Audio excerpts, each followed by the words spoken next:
When it comes to content creation, one thing you need to know is the fact that you learn on the job.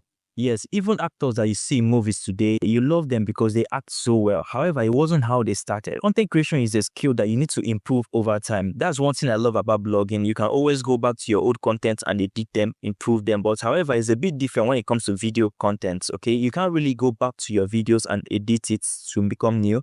However, you can go back and make a new version of that video. For example, if you go through my YouTube channel right now and scroll through my old videos, you will notice that I've improved a bit. Now, keep an eye on my channel for the next 6 months to 1 year.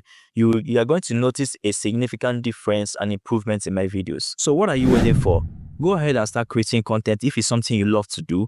There's no better time to start that right now. Start small, start with what you have, and then grow from there. Now, if you're getting value from this channel, consider subscribing to this channel.